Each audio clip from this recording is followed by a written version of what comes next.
संस्कृत में सबसे महत्वपूर्ण चीज होता है वह होता है शब्दार्थ।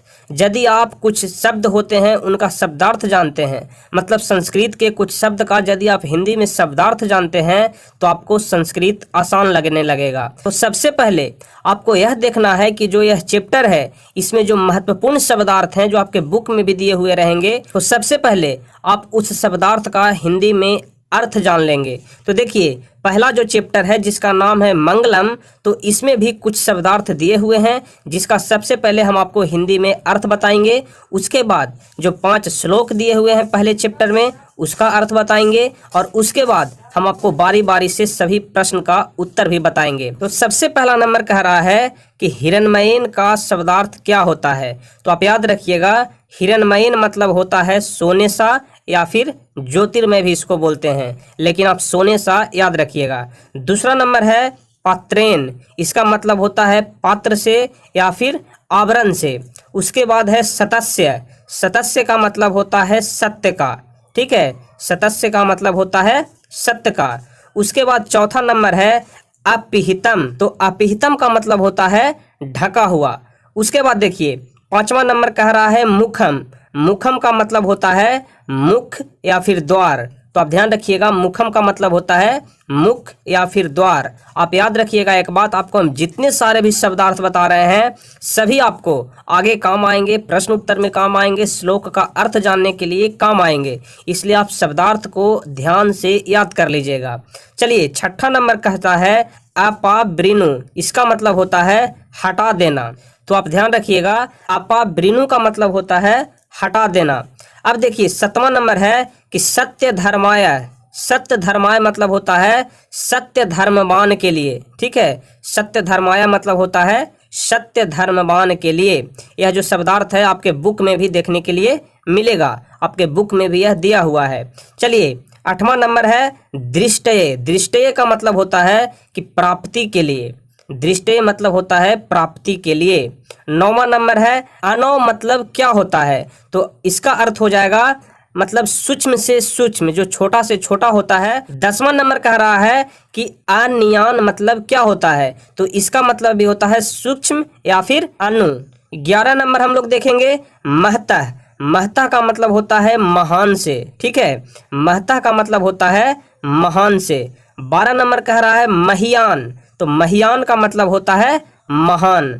अब अगला नंबर कह रहा है जंतो, तो जंतु का मतलब होता है कि प्राणी के, जो जीव जंतु होता है उसी को यहाँ पर कहा जा रहा है, जंतु मतलब होता है प्राणी के। 14 नंबर है गृहायाम, तो गृहायाम का मतलब होता है हृदय रूपी गुफा में, ठीक है, गृहायाम मतलब होता है हृदय रूपी गुफा में। अब अगला नंबर है वित्त शोकः, तो वित्त शोकः कहने का मतलब होता है शोक रहित, ठीक है, वित्त शोकः कहने का मतलब होता है शोक से रहित। 16वां नंबर है पंथा, तो पंथा का मतलब होता है मार्ग या फिर रास्ता। उसके बाद 17 है वित्ततः, तो वित्ततः का मतलब होता है विस्तार, ठीक है, वित्ततः का मतलब होता है विस्तार। उसके बाद है स्यंदमानः, तो स्यंदमानः का मतलब होता है कि प्रवाहित होती है, ठीक है, स्यंदमानः का मतलब होता है प्रवाहित होती है। 19वां नंबर है अनिरीतम, तो इसका मतलब होगा मिथ्या या फिर झूठ। और सबसे आखिरी है 20वां अत्येति, तो अत्येति मतलब होता है पार कर जाता है। तो आपको हम जितने भी शब्दार्थ बताए पहले आप इसे ध्यान से याद कर लीजिएगा। अब देखिए हम लोग यहाँ से श्लोक का अब हिंदी देखेंगे कि जो आपके जो बुक में आपके इस लेसन में मंगलम पाठ में जो 5 श्लोक दिए हुए हैं इन सभी का बारी बारी से हम लोग हिंदी देखेंगे। तो सबसे पहले आप श्लोक को अच्छे से पढ़ना सीखिएगा, ठीक है। यदि आप श्लोक को अच्छे से पढ़ लेते हैं तो इसका मतलब आप इसका अर्थ भी आप अच्छे से कर लीजिएगा। तो देखिए सबसे पहला नंबर श्लोक कह रहा है कि हिरण्मयेन पात्रेण शतस्य पिहितं मुखम हत्वं पुष्यन्पावृणु सत्य धर्माय दृष्टये। हम एक बार फिर से दोबारा से आपको यह श्लोक पढ़ के सुना रहे हैं, आप ध्यान से देखिएगा। तो श्लोक कह रहा है कि हिरण्मयेन पात्रेण शतस्य पिहितं मुखम हत्वं पुष्यन्पावृणु सत्य धर्माय दृष्टये। तो आपका इसी का अर्थ लिखना है। और देखिए जहां पर आपका यह श्लोक लिखा हुआ है उसके बगल में आपको यह लिखा हुआ मिलेगा कि यह कौन से उपनिषद से लिया गया है। तो सबसे पहले आप देखिएगा अपने बुक में कि यह श्लोक के बगल में लिखा हुआ होगा कि यह ईशावास्य उपनिषद से लिया गया है। जो यह पहला श्लोक है आपका वह ईशावास्य उपनिषद से लिया गया है। तो देखिए इसका अर्थ हम लोग जानेंगे कि प्रस्तुत श्लोक ईशावास्य उपनिषद से संकलित तथा मंगलम पाठ से लिया गया है। यदि आपको एग्जाम में आपको श्लोक लिखने के लिए आता है तो आपको इसी प्रकार से लिखना पड़ेगा। आपको इसका अर्थ तो कोई भी बता देगा, लेकिन किस प्रकार से आपको एग्जाम में लिखना है कि हमें बेहतर से बेहतर अंक मिले, इसके लिए आपको टारगेट बोर्ड चैनल को ही देखना पड़ेगा। इसलिए आप इसे ध्यान से समझिएगा कि इसका अर्थ होगा कि प्रस्तुत श्लोक ईशावास्य उपनिषद में संकलित तथा मंगलम पाठ से लिया गया है। इसमें सत्य के विषय में कहा गया है कि संसार के मोह माया के जाल में फंस जाने के कारण विद्वान व्यक्ति भी सत्य प्राप्ति नहीं कर पाता है। ठीक है, मतलब आपको इस श्लोक में कहा जा रहा है कि इस संसार के मोह माया के जाल में फंस जाने के कारण विद्वान व्यक्ति भी सत्य प्राप्ति नहीं कर पाता। और इस श्लोक में कहा गया है कि सत्य का मुख जो है वह सोने के पात्र से ढका हुआ है। इसलिए प्रभु से विनती है कि आप हे प्रभु इस आवरण को हटा दो ताकि सत्य और धर्म को जान सकूं। तो आपका जो पहला श्लोक था इसका अर्थ यही कह रहा था कि सत्य का मुख सोने के पात्र से ढका हुआ है, इसलिए हे प्रभु इस आवरण को हटा दो ताकि सत्य और धर्म को जान सकूं। तो सबसे पहला नंबर श्लोक आपका यही कह रहा था। अब हम लोग देखेंगे दूसरा नंबर श्लोक। तो देखिए सबसे पहले हम आपको दूसरा नंबर श्लोक पढ़ करके सुना रहे हैं, ध्यान से समझिएगा। तो दूसरा नंबर श्लोक कह रहा है कि अनोरणीयान महतो मह्यान आत्मस्य जंतो निहिरतो गुहायाम हम कत्रु पश्यति वित्तसो को धातु प्रसादान महिमान मात्मन। हम एक बार फिर से आपको यह श्लोक पढ़ करके सुना रहे हैं, दोबारा से आप लोग इसे ध्यान से देखिएगा। तो श्लोक कह रहा है कि अनोरणीयान महतो मह्यान आत्मस्य जंतो निहिरतो गुहायाम हम कत्रु पश्यति वित्तसो को धातु प्रसादान महिमान मात्मन। तो देखिए इस श्लोक का अर्थ होगा कि प्रस्तुत श्लोक कंठोपनिषद में संकलित है। आपका जो यह श्लोक है उसके बगल में देखिएगा कि उसमें लिखा हुआ रहेगा कि यह कंठोपनिषद से लिया गया है। तो हम लोग लिखेंगे कि प्रस्तुत श्लोक कंठोपनिषद में संकलित तथा मंगलम पाठ से लिया गया है, क्योंकि इस चैप्टर का नाम है मंगलम। तो हम लोग लिखेंगे कि यह जो श्लोक है वह मंगलम पाठ से लिया गया है। इसमें आत्मा के स्वरूप एवं निवास के विषय में बताया गया है। तो देखिए तो श्लोक में क्या बताया गया है कि आत्मा छोटी छोटी और बड़ी बड़ी होती है जो जीवों के हृदय रूपी गुफा में रहती है। आपको हम शब्दार्थ पहले बताए थे कि आपको शब्दार्थ पहले अच्छे से याद कर लीजिएगा। तो जो यह श्लोक कह रहा है उसमें गुहायाम का मतलब हम आपको बताए थे कि हृदय रूपी गुफा में। तो हम लोग लिखेंगे कि आत्मा छोटी छोटी और बड़ी बड़ी होती है जो जीवों के हृदय रूपी गुफा में रहती है, जिसे तुच्छ बुद्धि वाला आत्मा के ज्ञान से प्रभावित होकर शोक रहित हो जाता है। ठीक है, आप इस श्लोक के अर्थ को ध्यान से देखिएगा। आत्मा छोटी छोटी और बड़ी बड़ी होती है जो जीवों के हृदय रूपी गुफा में रहती है, जिसे तुच्छ बुद्धि वाला आत्मा के ज्ञान से प्रभावित होकर शोक रहित हो जाता है। तो दूसरा नंबर श्लोक आपका यही कह रहा था। अब अगला नंबर श्लोक हम लोग देखेंगे, श्लोक नंबर 3।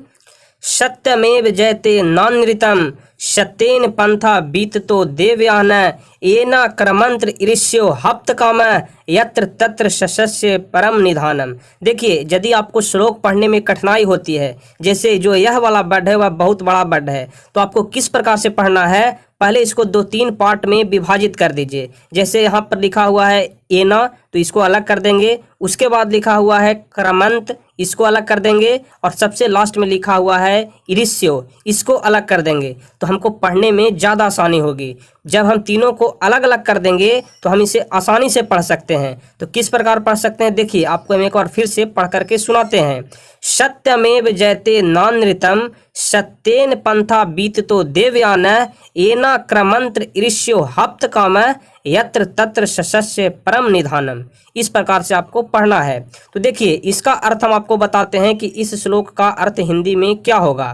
तो सबसे पहले आपको लिखना है कि यह कौन से उपनिषद से संकलित संकलित किया गया है। तो हम लोग लिखेंगे कि जो प्रस्तुत श्लोक है वह मुंडकोपनिषद में संकलित है तथा मंगलम पाठ से लिया गया है, जिसमें जीवन की कामनाओं और सत्य और असत्य के बारे में बताया गया है। तो हम लोग देखेंगे कि इस श्लोक में सत्य और असत्य के बारे में क्या बताया गया है। तो यहाँ पर लिखा हुआ है कि सत्य की जीत होती है, असत्य की नहीं। सत्य से ही देवताओं का मार्ग विस्तार होता है, जिसे ऋषिगण कामनाओं को पाना चाहते हैं, वही सत्य का परम स्थान है। ठीक है, एक बार फिर से आप इसे समझ लीजिएगा। सत्य की जीत होती है, असत्य की नहीं। सत्य से ही देवताओं का मार्ग विस्तार होता है, जिसे ऋषिगण कामनाओं को पाना चाहते हैं, और वही सत्य का परम स्थान है। तो तीसरा नंबर श्लोक आपका यही कह रहा था। अब हम लोग चलेंगे चौथे नंबर श्लोक पर। तो चौथा नंबर श्लोक क्या कह रहा है कि यथा नद स्यन्दमानः समुद्रे अस्त्रात् परम पुरुष मुपैति दिव्यम। ठीक है, तो इस प्रकार से आपको इस श्लोक को पढ़ना है। एक बार फिर से हम आपको श्लोक पढ़ के सुना दे रहे हैं। यथा नद स्यन्दमानः समुद्रे अस्तम गच्छन्ति नाम रूपे विहाय तथा विद्यमान नाम रूपाद विमुक्त परात् परम पुरुष मुपैति दिव्यम। आपको इस श्लोक का हिंदी अर्थ नीचे लिखा हुआ है, जिसे हम आपको बताते हैं। तो देखिए, इसका अर्थ होगा कि प्रस्तुत श्लोक मुंडको उपनिषद में संकलित तथा मंगलम पाठ से लिया गया है। किसी भी श्लोक का आप हिंदी अर्थ लिखिएगा तो आपको इतना जरूर लिखना है कि प्रस्तुत श्लोक मुंडको उपनिषद में संकलित तथा मंगलम पाठ से लिया गया है, जिसमें बताया गया है कि जिस प्रकार नदियां बहते हुए समुद्र में अपने नाम रूप को त्याग कर मिल जाती है, मतलब जिस प्रकार से नदियां हैं वह अपने नाम रूप को छोड़ करके समुद्र में मिल जाती है, उसी प्रकार विद्वान लोग अपने नाम रूप को त्याग कर श्रेष्ठ परमात्मा को प्राप्त कर एक आकार हो जाते हैं। ठीक है, ध्यान से आप इस श्लोक के अर्थ को समझिएगा। जिस प्रकार नदियां बहते हुए समुद्र में अपने नाम रूप को त्याग कर मिल जाती है, उसी प्रकार विद्वान लोग अपने नाम रूप को त्याग कर श्रेष्ठ परमात्मा को प्राप्त कर एक आकार हो जाते हैं। तो चौथा नंबर श्लोक आपका यही कह रहा था। अब सबसे लास्ट श्लोक है, जो कि पांचवा नंबर श्लोक, वह कह रहा है कि वेदाह में तम पुरुषम महानतम आदित्य वर्ण तमश परस्तात तमेव विदित्वाति मृत्युमेति नान्य पंथा विदते अयनाय।